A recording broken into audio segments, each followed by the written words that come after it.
Despite many optimistic news appearing in Western media, the truth is that Ukraine is in an increasingly difficult situation.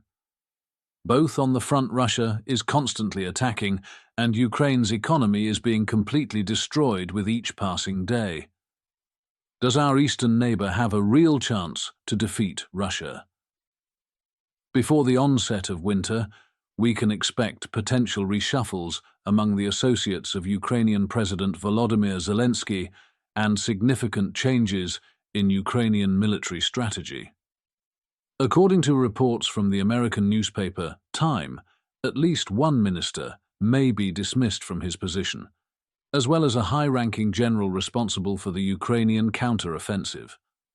On Monday, an article dedicated to Ukrainian President Volodymyr Zelensky was published in the American newspaper Time. As you can read in the text, the Ukrainian counteroffensive is progressing slowly and brings huge losses, which makes it increasingly difficult for Zelensky to convince partners about the approaching victory. An additional challenge is to keep international community's attention on Ukraine, especially in the context of the outbreak of conflict in Israel. Due to delays in the counteroffensive, there is a possibility that before winter comes, there will be significant reshuffles in Zelensky's environment and a change in Ukrainian military strategy, as reported by one of the advisors to the President of Ukraine. At least one minister may be dismissed from his position, as well as a high-ranking general responsible for conducting the counteroffensive. Such a reorganization aims to draw consequences for slower progress on the front. Some commanders on the front have started refusing to carry out attack orders, even if they come directly from the President's office, reports one of the interlocutors of the American newspaper. When a high-ranking military officer was asked about this information by a journalist, he replied that in October, Kiev's political authorities ordered an operation to recover fever in the east of the country. The army responded from the front, asking, "By what means? We don't have people or weapons. Where are weapons? Where is artillery? Where are new recruits?" added officer. In some units, personnel shortage is even more critical than lack of armament and ammunition, Time reports. One of Zelensky's advisors pointed out that even if the United States and allies delivered all promised equipment, there are not enough people who could operate it. Despite difficulties on the front, Ukrainian President Volodymyr Zelensky has no intention of giving up fighting, and his conviction about Ukraine's ultimate victory has strengthened to such an extent that it worries some of his advisors. This unyielding faith seems unquestionable, and according to the American newspaper, it even has elements of messianism. He deceives himself. We no longer have options. We will not achieve victory, but try telling him that. With frustration, speaks one of Zelensky's closest advisors. His perseverance makes it difficult to develop a new strategy and message, several newspaper sources report. Discussing the future of conflict, there is one topic that remains absolutely taboo: possibility of peace negotiations with Russia. The president opposes even the idea of a temporary truce, emphasizes time. This would mean leaving this wound open to future generations, emphasizes Zelensky, who strives for victory in war according to Ukrainian conditions. In face of potential reduction of military support from allies, Ukraine intensifies production of drones and missiles, using them for attacks on Russian supply routes, command centers, and ammunition depots. The battle for Avdiivka is still ongoing, and Russian command moves reinforcements to compensate for losses incurred. At the same time, Russian forces are trying to carry out a counterattack on other sections of the front, where Ukraine has achieved significant successes in recent months. Intense fighting is taking place in the vicinity of Bakhmut and Kupiansk. New kamikaze drones have also appeared in the arsenal of the Russian army. This is an improved version of Lancet drones, which previously caused major problems for Ukrainian soldiers. In turn, Ukraine does not plan to leave the left bank of the Dnieper in the Kherson region, where they are trying to create a bridgehead for a potential offensive towards occupied Crimea. Despite heavy losses and small progress in 3 weeks of fighting, Russian command does not cease mass attack on the city, according to an analysis by the Ukrainian project Deep State. The distance between the northern and southern flank of Russian armed forces defending Avdiivka has not changed significantly over the last week and still amounts to just over 7 km. However, any breakthrough of Ukrainian defense lines by Russians can bring catastrophic consequences for Avdiivka defenders. Over 7 km. The entire logistics of the Ukrainian garrison defending the city runs through it. At the same time, there is only one hardened road leading through Orlivka, located west of Avdiivka. To get there and cut it off, Russians have to cover about 3 kilometers, and even less to establish fire control. Other roads are unpaved. During autumn rains, they can become difficult to pass for most equipment.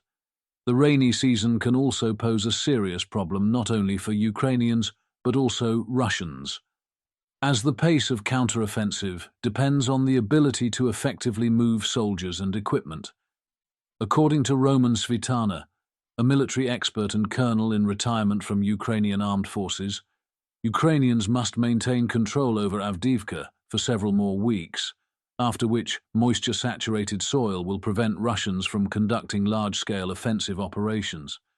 British intelligence services claim that during 3 weeks of fighting for Avdiivka and Ilovaisk, Russian armored forces suffered most likely the largest losses in all of 2023. On October 28th, in a phone call with Pentagon Chief Lloyd Austin, Ukrainian Defense Minister Rastem Umerov informed that Russians have already lost about 4,000 people on this section of front. 2 days earlier, representative of Ukrainian armed forces Alexander Stupin mentioned about approx 5,000 killed and wounded Russian soldiers and about 400 damaged units of Russian military equipment in Ukrainian television. According to State, as of October 27th, analyst Opsal Donimi, who cooperated with Dutch project Oryx, identified at least 157 Russian armored vehicles destroyed, damaged, or abandoned on battlefield around Avdiivka. At the same time, Ukrainian forces lost only 6 tanks, 1 infantry fighting vehicle, and 1 self-propelled gun in this area. As a result of loss of significant amount of equipment, Russians changed tactics and focused on mass sending infantry groups to attack. Just like it happened earlier under Bakhmut, they conduct so-called meat assaults, but instead of mercenaries from Wagner Group, now soldiers from Russian armed forces are sent to Ukrainian positions. According to Ukrainian analysts, Russian command still redirects significant number of reserves to Avdiivka. As noted by Roman Pocciarelli, co-founder of the Ukrainian project Deep State, the problem in the north is the extremely unfavorable terrain that hinders Ukrainians. The Russians control all key hills, and Berchivka lies in a valley between them. Ukrainian forces managed to fortify villages that were there in the summer. The Russian army also does not give up attempts to regain control over Klishchiivka and Andriivka. Last week, Artem Wagutenko, a correspondent for the Ukrainian television channel Espresso, described the nature of the fighting in this sector. Klishchiivka, which we managed to liberate a month ago, is now constantly shelled by the enemy, who is trying to take this village from the hands of the Ukrainian armed forces.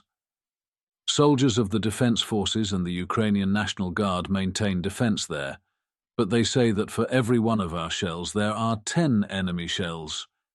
It's a very tough situation, the journalist reported. Heavy losses in equipment suffered by Russian armed forces near Iuka affect the nature of fighting also on other sections of the front. Near Bakhmutu, according to Lieutenant Colonel Volodymyr Zelensky, head of the press service of land forces, Russians have become much more cautious in using tanks and armored personnel carriers, which means that infantry often has to attack without their support. This leads to an increase in casualties.